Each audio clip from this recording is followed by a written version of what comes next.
Ita! Happy Halloween! Welcome, welcome! Welcome to the stream! Go minute, I'll turn my BTM up a bit so you don't have to hear my scratchy little voice. I drank like 2 cans of tea, and I slept for 6 hours. And I no. I took more than the legal limit of my throat medicine. Yeah. But I am here. I am here. Yeah. Ita, happy Halloween! No, I wish I could have celebrated and dressed up. Demo, I am sick. My cosplay is thick pajamas and a scarf. You sound a lot better. Well, that's probably because of the excess amount of throat medicine I took. But I don't necessarily feel better. I spent all day sleeping. I'm really shaky. I feel like a gust of wind could blow me over. So if you hear like a at any point during the stream, that is my head hitting the table and me passing out. Don't worry about it. I don't know if that happens. Enjoy passed out ID stream until someone finds my dead body eventually. Heita. Oh no.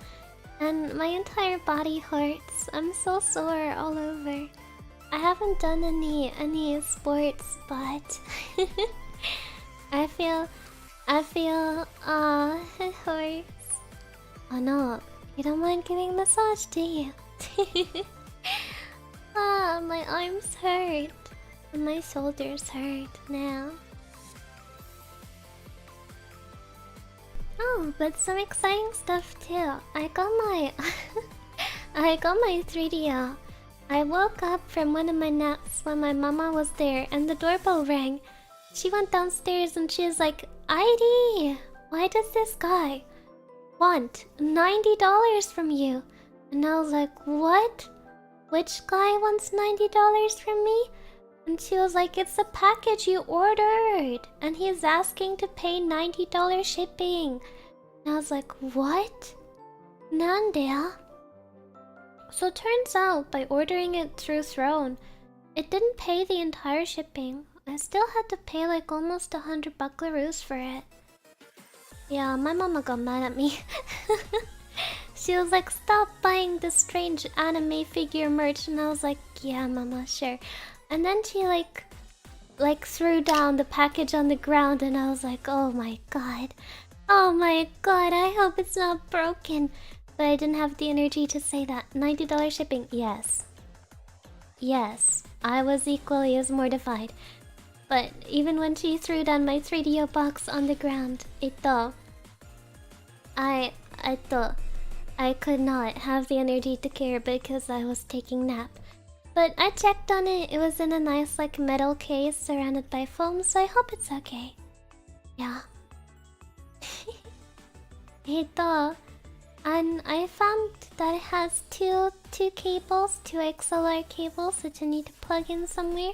I don't have my interface just yet, but I'm looking forward to receiving it on Friday. And yeah, I guess I don't get to try it until then, but while I was laying in bed I looked at, oh no, video ASMR, so I can try to get better at it. Yeah. Hi. I imagine that's VT/custom charges. Yeah, I think so. I think so. Nande? More shipping charges? Nande? What do you mean more shipping charges? Is there gonna be more? Also arigato! Thank you so much, Anonymous, towards shipping. Happy Halloween! Bah! Happy Halloween to you too. Arigato! Thank you so much.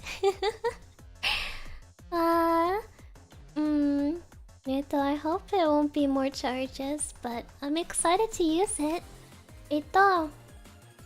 Something that I also didn't know is that it doesn't come with it doesn't for the interface, no. The interface was not ordered through Throne. I used it via payout, so I got the payout. Nubi Magnet, wakata! Airi said it, thank you so much, Nubi Magnet! But yeah, the other two I did via payout and I ordered them straight through Amazon. So there should be no customs charges on that one. Yeah. Hopefully not. I would be devastated. Oh no, ちょっと待ってて. Let me bring the box to you. I can't use it, but... And I can't show it to you either, but I want to hold it while talking to you. ちょっと待ってて. I'll leave my mic turned on while I go for a walk through my room.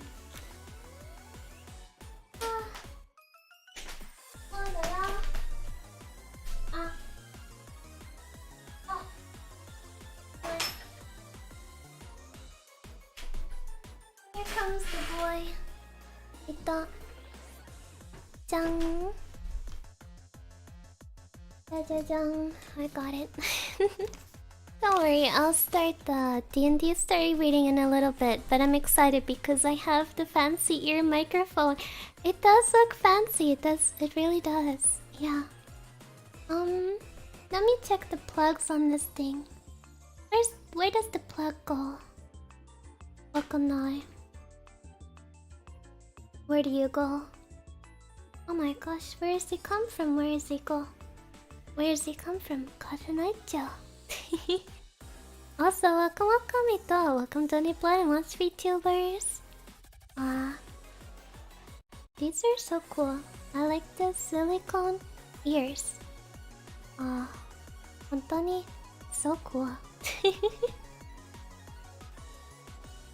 Ito, don't worry. I'll do plenty of ear hugging ASMR. I didn't really get out of bed today because I was feeling so horrible. But I spent all day looking at 3D ASMR in order to learn and study. And study and learn. Ito, as it turns out, this microphone doesn't come with a stand. You just gotta hold it. I think I might have to get a stand for it. My arms will get tired. Ito, where does one plug this in? I wanna plug it in right now. I wanna use it. Ugh.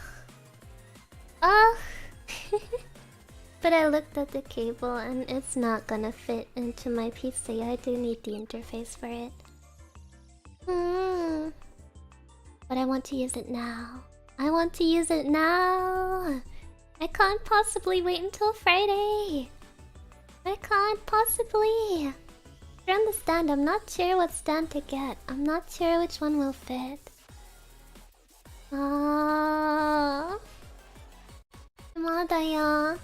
You can tug on the ears. Yeah, I'm doing that right now. I'm giving ear massage. Ito. Such a silly looking thing. Nah. Oh. Ito. It's like knowing what your Christmas present is gonna be and seeing it lay underneath the tree. You can't touch it for 4 more days. It's torture. It really is. Yabai. I am very, very upset. I'm so upset. I want to use it right now.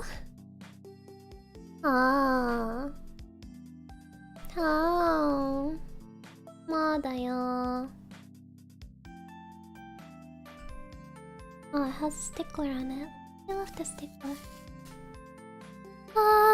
Sadly, Amazon is pretty accurate in their shipping time, so it's totally gonna arrive on Friday.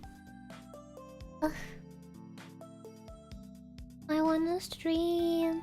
I wanna do the ASMR. Oh, but it's okay. I'll just be even more happy when I can use it on Friday. I'll have to spend the entire day figuring it out. Track package. Onegaishimasu. Come earlier. Come earlier, onegai. Onegai. Okay, let's put Mr. 3D on the table. Very careful. Don't wanna break it. Do not wanna break it, but yeah, it seems it's arriving on Friday. Mataka. Mataka. Oh no. Okay. Okay, let's make use of my voice while it doesn't completely give me pain to talk. It's a pretty good spot right now. Before it was very bad. In the morning I couldn't speak at all. But I had to drive, I had the power, I stayed hungry, I devoured, and I didn't speak all day, and I drank my tea, and I took my medicine, and right now I'm okay. Yeah. If you have trouble setting it up, ask Moze. Yeah, I'm gonna ask Moze and Speaker. They're probably gonna be the best at helping me set up my the audio setup. Wow, I'm so excited.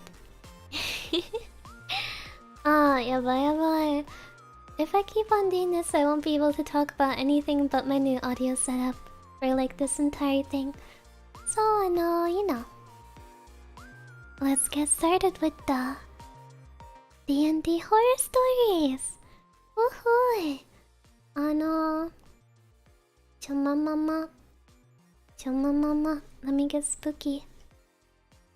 Am I spooky? Yeah, I'm spooky. Wow. A standard photo tripod. I don't know what a standard photo tripod is. Anyway. Where's story time, Yukuzo? Okay, let me get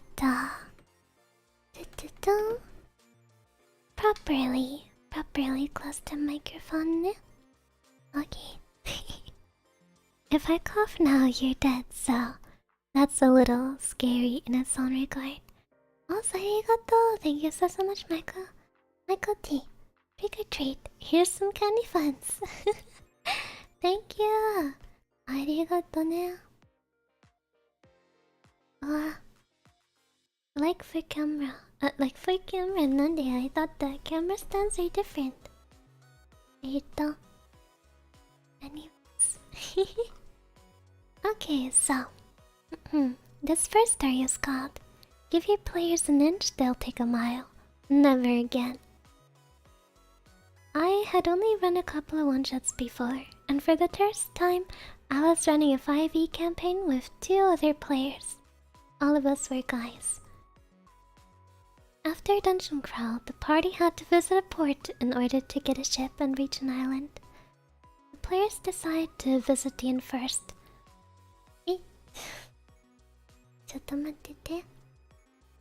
Oh. Also, arigato. Thank you so much, Tarne. Tipping funds. Nah, I paid it with my birthday money. I always save up my birthday money.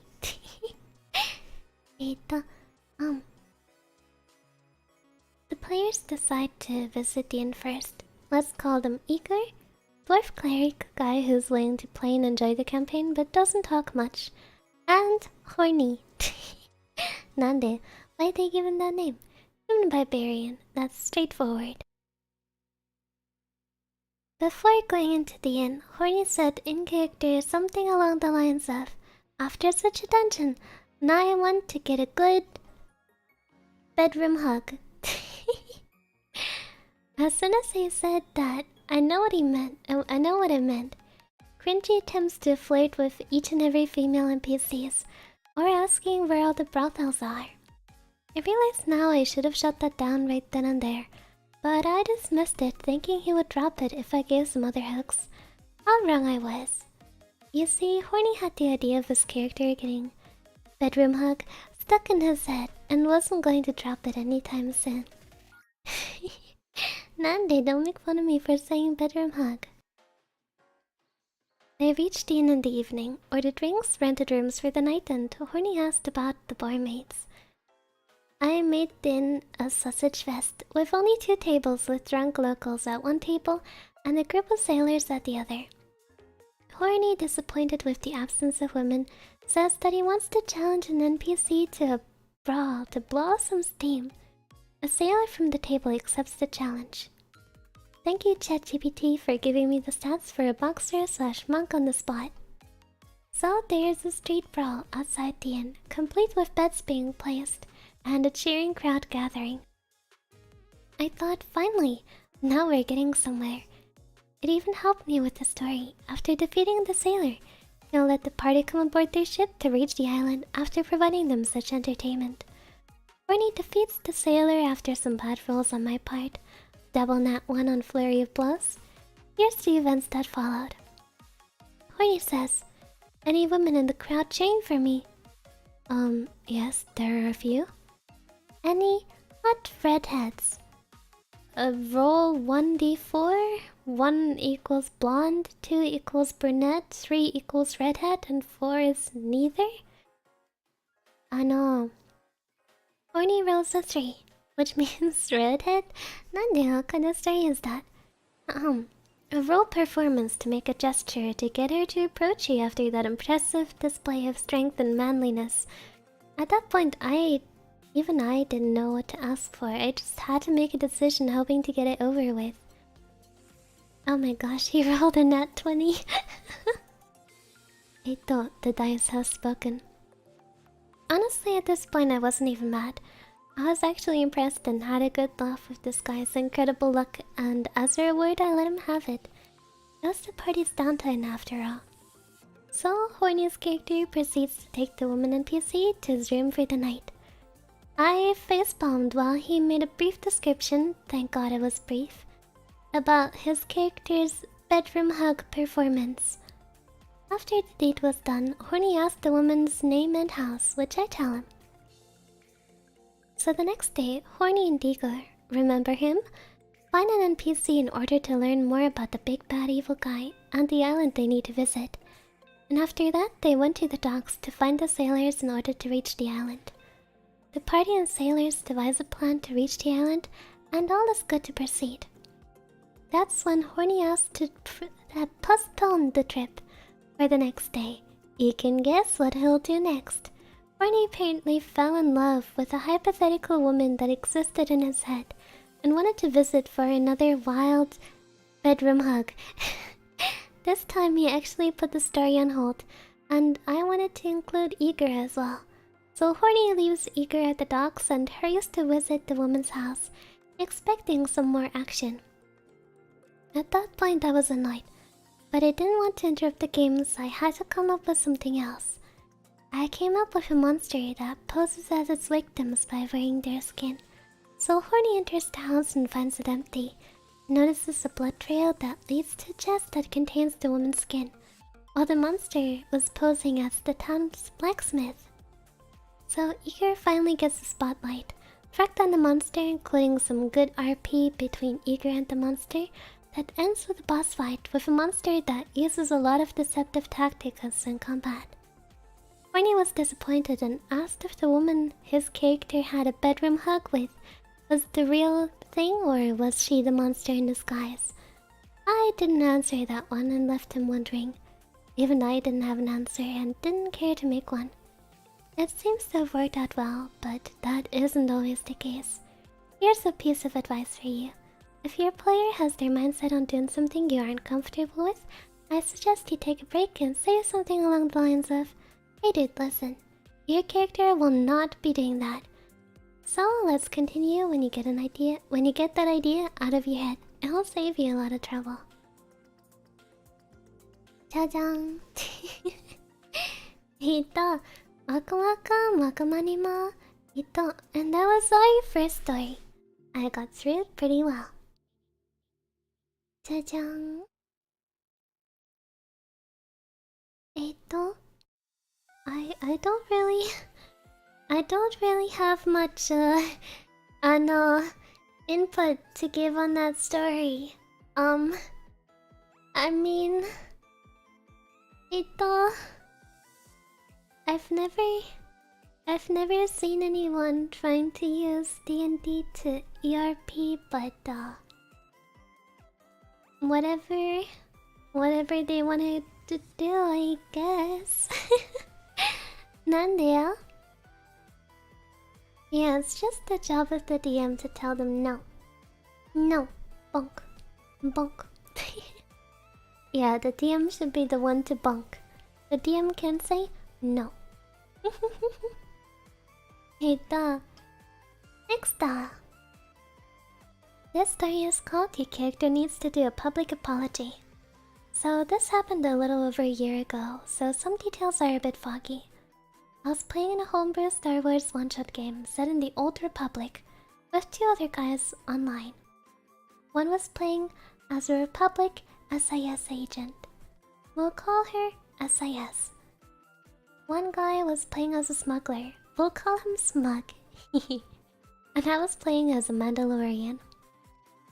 To summarize the one-shot's missions, we were all being assigned, while me and Smug were being hired to break out certain Republic prisoners from an Imperial prison. Now, Smug is the guy who caused the issues. The entire time, despite SIS being the only actual Republic operative and the GM DNPCing our handle, Smug insisted, and I mean insisted, that he make all the calls. Should me and SIS try to use our character's skills without his permission or try to suggest some ideas, he would throw a small fit and even one time threatened to leave the 2 of us behind and go ahead himself because SIS wanted to use her hacking skills to access the cameras, while my Mando, whose skills basically made him a stealthy assassin type. I know, cringe, but hey, cool. And I wanted to do something a bit different than most other Mandalorian portrayals. Used his highest stealth skills to sneak around some guards and take out a sentry that was blocking our way into a room. Why? Because he would have been relegated to watching SIS back while she monitored the cameras. Going on after that, not too much happened until we got to an impasse, where after we got our prisoner, we got caught by one guard who held us at gunpoint. And while we were frantically trying to come up with ideas, and having Smug with all his non-existent powers shoot them down, it was in character we all had helmet comms. But GM decided to have another DNPC come in and save us, with a small probe droid shocking the man to death. And then, we would have to shoot our way out. Before anyone says anything about the probe droid, it was agreed that if we went over the time and something bad happened, that the DNPC could throw us a bone. Again, this was agreed to before the game because this was purely for fun rule of cool one-shot. To speed things up, we shoot our way through the prison, get to a landing pad, and get shuttled away by a commandeered Imperial prisoner transport. Now the crux of the story. Right after we got onto the transport, Smug would ask out of character, "Did your DNPC kill that guy?" And the GM, confused, asked back, "Why?" Answer the question. Yeah, the probe droid gave him enough of a shock to his heart to kill him. Why does it matter? That's BS. The guy was only just doing his job. GM, obviously confused because he and the rest of us literally just got done killing multiple prison guards just to escape. So? And then Smug, "I demand that your character make a public apology. That man was just doing his job and that's a crime. She should come out and apologize to the Empire and explain her actions." Yep, but this guy, despite having killed multiple people in the one-shot, demanded that our DNPC handler who saved our characters from possible imprisonment should come out and reveal a secret Republic rescue operation to the Imperials, admit to her, not us, killing an innocent prison guard who was just doing her job, and make a public apology. Oh, and turn herself in. Again, not all of us, just herself. Now, you would be shocked to find out that our GM obviously said no. And I can't remember everything else that was said, but let's just say that Smug whined about it for like another 5 minutes before the GM just decided to ignore him and gave us a quick epilogue on the one-shot. And yeah, that's honestly it. Smug disconnected after the GM ignored him, and me and SIS just said we had fun. I haven't spoken with these folks since. Just figured I'd share a story on a rather weird guy who, I don't know whether he was jealous and or upset that our characters had to be saved, instead of this guy solving the problem himself. Or if he really thought that what the GM's PC did was so bad, yet everything he did was alright. Jang. He needs to apologize with a ukulele. Toxic gossip train. Due to the tracks of misinformation. I don't know what's up with that. Some D&D players, from what I heard, have a tendency to be lawful hypocritical. They only care about people breaking the law when it doesn't benefit them. Like, they could make deal with the devil themselves and be like, yeah, that's fine. But if another character does something that's not 100% moral and it doesn't benefit them, they're like, oh my gosh, how dare you? How dare you?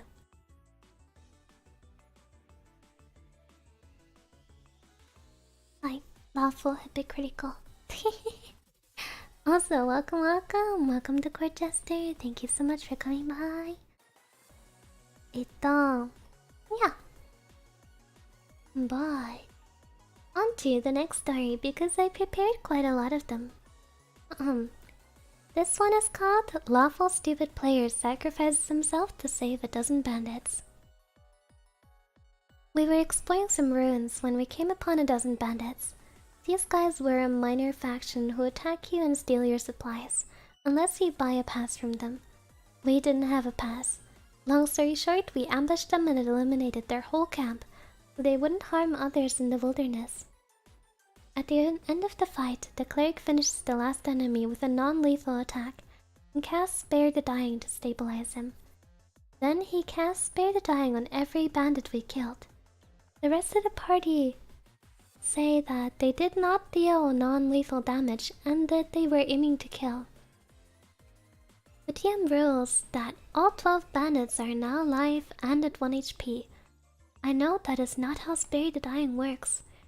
Cleric argues it was morally wrong for us to fight this faction, and that he wants to question the bandits to learn their intention. After long conversations, the bandits only reiterated what we already knew. Party argues about what to do next. 2 party members wanted to kill all the bandits again for fear they would return to their base and put a bounty on us. 2 party members felt it was evil to kill the bandits again after the cleric brought them back, and the cleric went in a completely different direction. The cleric wanted to get the bandits back on their feet and let them take him prisoner?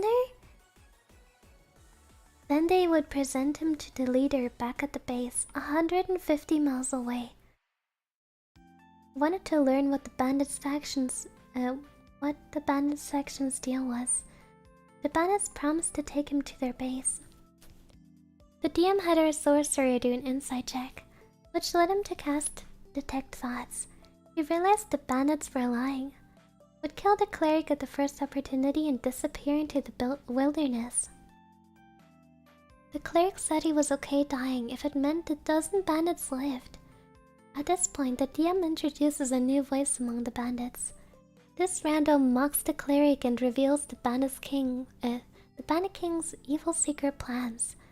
That being that they allied with pirates, who we were hired to stop, to plunder ships coming to the area, and then they traffic the loot. Also, the bandit king is a really bad dude.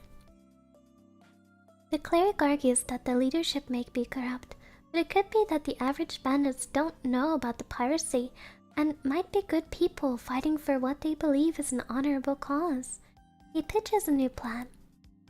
When the bandits take him to their base, he'll use thaumaturgy to amplify his voice and reveal to all the bandits that their leader is in league with the local pirates. The cleric anticipated that alone would make the bandit leader step down. He said this in front of the bandits, who would be responsible for bringing him back, and he reasoned that they wouldn't kill him on the journey because they all heard the same secret and they are in danger somehow. The DM told the cleric straight up that if he does this, the character will die. Cleric player confidently disagreed. None. The party got into an actual argument that almost ended with PvP. Finally, the party walked away. Cleric helped the bandits onto their feet, was placed in manacles, and went with the bandits in the other direction. That was the end of the session. In the post-game discussion, the DM was really upset that the cleric threw his character away, especially because his background was tied to the endgame. He asked if the cleric was trying to play a new character. The cleric player said that he wanted to keep playing his character and thought this was a compelling storyline. He asked to continue the cleric's adventure as a side story until he is freed, and then he'd rejoin the party. Ian put his foot down and said that the bandits are just going to kill him a few miles down the road, and that even if they didn't, aren't going to play out a side story of the cleric being a prisoner 150 miles away while everyone else does the main adventure. LDR. The cleric allowed himself to be captured by bandits so that he could reveal a Bandit King's plan to work with the pirates to the Bandit King's underlings inside the Bandit King's base. The next session, the cleric came stumbling back to the party. He had an off-screen adventure with the DM where the bandits were attacked by a huge monster who saw a dozen 1 HP humans limping through the woods. The cleric was the only survivor. The DM shifted his alignment from neutral good to lawful good.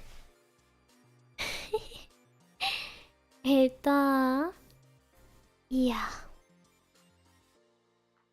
Sorry, I just had to laugh at the part where it was like, oh, the DM said that the cleric would die. The cleric disagreed. Like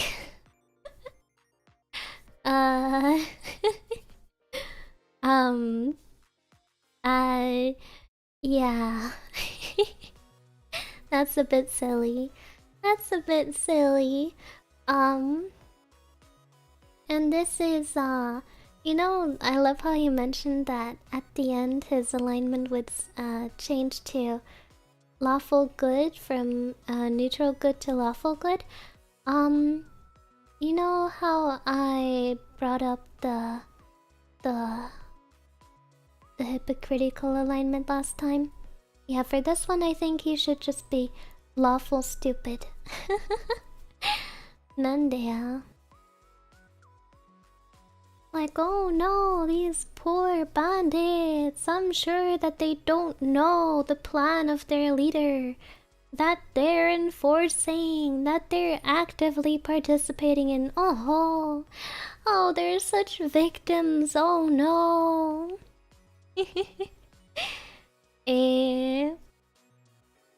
Lawful suicidal need could fix too. I wanna go with lawful stupid.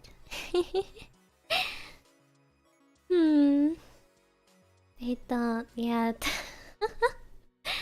His actions don't make any sense. Oh my gosh. Like, I get playing a pacifist, but if your party fights enemies or monsters and you keep on reviving them and wanting to solve all their problems and siding with them, you're not gonna be very popular in your party. You're not gonna be. Oh. I'm gonna make my hair a bit shorter. I like seeing both of my eyes. But I do in fact have 2 eyes. Wow. But yeah, you know, like, playing a pacifist can get really annoying. Like, it's okay if your character is like, oh, I won't kill anyone. But if your character tries to stop other characters from killing anyone, then you start to become annoying. Nah. Next up! This one is called Raging DM Messes Up First Session, Quits Right After First Session. About 5 months ago, I met a small group of people through another friend who were willing to play D&D 5e together. Me, being a forever DM, asked them if they had any DMing experience, and they all said no. I really wanted to be a player this time, so I asked them if they happened to know anyone who could DM. There's 4 people, including me, Josh, Mary... there's 4 people including me. Josh, Mary, Greg, and me. Josh, me, and Greg have experience playing. This will be Mary's first time. At first we were going to play online because I haven't played offline since the beginning of the C virus. But the other players expressed they felt like playing IRL. Just said he's in a gaming community and that he can ask there. About 3 days later, he added someone to the Discord. The guy introduced himself as Toby. Toby said he's been a player for many years, but that he's still a novice at DMing. Mind you, it wasn't his first time DMing, but he was still new to DMing, he said. He said that he's DM'd 1 or 2 one-shots and that he feels like he's ready to DM a full campaign. Great! I told Toby that I'm an experienced DM, so that if he has any questions, he can ask me. Toby said he doesn't, but does say that he'd feel more comfortable having me backstage DM him for the first few sessions. Not a problem. About 2 weeks go by, and we asked Toby what the plan was. He hadn't given us any info about the plot and when we were going to meet up for session 0, which characters we can make, etc. Here's where the issue started. Toby replied quite rudely, and I'm paraphrasing here, that he doesn't have a lot of time on his hands and that we should just be patient. He then said that we don't need a session 0 because he has never done one, and he doesn't see the purpose of doing one. It just takes time away from the actual sessions. Then he said we need minis. 3 of us, including me, told Toby we didn't have any minis because we used to play online a lot. He then said that he had a 3D printer and could print it for us without issue, but that we'd have to cover the expense for the materials. I asked if we could paint the minis with his paints, to which he almost exploded over, telling us that we had no idea how expensive these paints could be, and that he didn't want us to waste his paints because we had zero experience painting minis. I told the other players that I didn't mind not painting the minis. Toby flipped and said that we had to have painted minis for immersion. At this point, one of the players already told me that he was having bad vibes about this guy. I managed to borrow some paints from another friend and we took those paints to the guy's house. Before we go there, Mary and Greg asked Toby if he had any pets because they were allergic to dogs, and Greg was also scared of dogs. Toby said he had a small, tiny dog, but that he didn't mind putting him in another room, with which Greg was fine. So all of us arrived in Toby's apartment, and buddy, let me tell you, Mary and Greg both left after an hour. Toby's dog was a bit larger than he described, and there was dog hair everywhere. Not to mention, Toby's dog was a barker. Greg was really terrified and just left, with Toby telling him to man up and it's just a tiny dog, he shouldn't be scared. At this point I told everyone I was willing to call it quits because screw Toby. Greg said that he was willing to try out session 1 and the other players kind of reluctantly agreed. So about a month later, we had our first session. When we arrived there, Toby apologized to Greg and said he'd be more considerate of their feelings from now. Heck, even the apartment was vacuumed. Greg said it was all good and Toby kept the dog in his bedroom. Guys, I'm not exaggerating when I tell you this was the worst D&D session I've ever had in my entire life, since playing 3.5 all the way to 5e. Few things first before I guide you through the mess and chaos that is to be Toby's first and hopefully last campaign as a DM. I'd asked Toby if he minded me playing a very charismatic bard, one that would use his words and songs to talk us way out of pretty much every situation. Screw combat, my bard was geared towards RPing. He said he was fine with it, and that he actually liked me wanting to RP more. Before the first session, he would post glimpses of his encounter ratings. Using this challenge rating calculator, for example, he'd show that deadly rating, and post evil reaction gifs after that. At first it was funny, but 4 days in I asked him if he knew we were all level 1 and that he can't expect too much of it from us. He then kept telling us that it would be fine and we were going to have a blast. He'd moved the first session twice.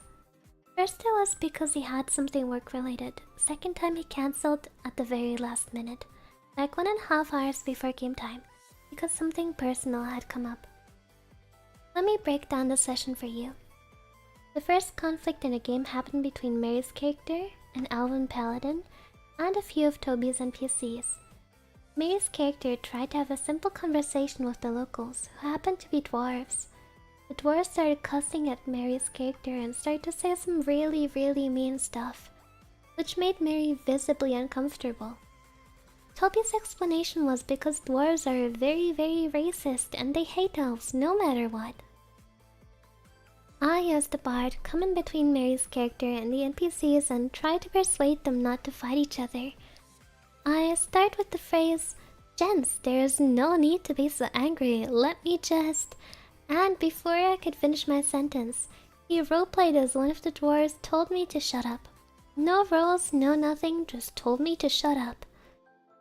For the entire session, whenever we wanted to do something he hadn't prepared, he'd railroad us back to the main story. Rick's character wanted to go and check out the local shops. Shops were closed. Josh then said that he wanted to see if the dwarves who gave us a quest were lying or not. He said, again without asking Josh to roll, that the dwarves seemed very deceptive, and that Josh, his level 1 character, couldn't possibly see if the dwarves were lying or not. Greg's character is being stopped by some guards. For reasons. To this day I still have no idea what the actual reason was, and they wanted to take him to prison. I tried to persuade the soldiers, but again, instead of getting any chance of rolling, I get told in RP voice to shut up, and that they'll lock me up as well. Mary at some point asks if she can tell if any of the PCs, us, are lying or not about a specific topic we were joking about. Toby finally told her to roll an insight, and this was her very first roll. We're, by the way, 1.5 hours into the session, and no rolls had been made until now.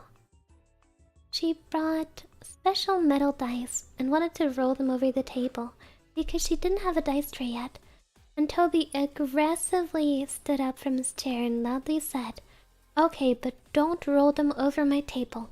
You'll leave dents." You could tell Mary was visibly shaken by it, and we all told Toby that he should calm down. He then apologized and said the table was new and he didn't want any scratches or dents on it. I sat next to Mary, so she rolled all her rolls in my dice tray for the rest of the session. When we finally managed to escape the soldiers through some trickery, he then sighs loudly, and we can see him rip a page in half. Presumably his encounter, saying that he really wanted to have the first encounter there, but that we were too blind to pick up on his hints. About an hour later, we found a crypt where we had to go, and Mary's character decided to enter the crypt by pushing the door open. I tell Mary that usually, because she is a new player, we'd like to check if the door is trapped or not. Tubby grins and says that we should have thought of that earlier and set off a trap. Mary's paladin had 14 HP at level 1, and only 4 of that remained. We then fight 4 undead paladins. At first we thought this was going to be a balanced fight, until one of the undead paladins walked up to Josh's character and knocked him prone. Another paladin shot Josh's character, and Toby said that because Josh's character was prone, he got to roll with advantage. I then told him, because he asked me to backstage DM for him, that rolling a ranged attack on a prone target is always with disadvantage. Yeah, but my campaign's my rules, he said. This guy would randomly invent homebrew rules on the spot, just to see himself succeed. Another undead paladin went after Mary's character. He asked her if a 20 hit. She said yes. He said, "Okay, let's see. Oh, also need to roll for a divine smite." Mary's character had 4 HP left.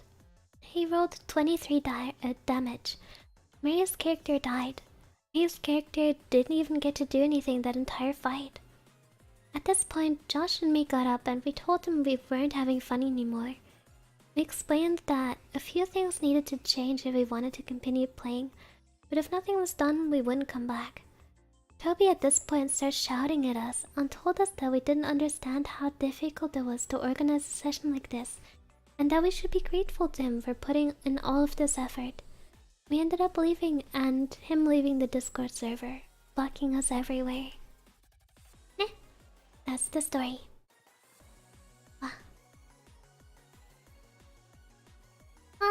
No. 23 damage at level 1, yeah, that's horrible. That's horrifying. That would've... that would've insta-killed, like, literally anything except for a martial class. Even some martial classes, I think.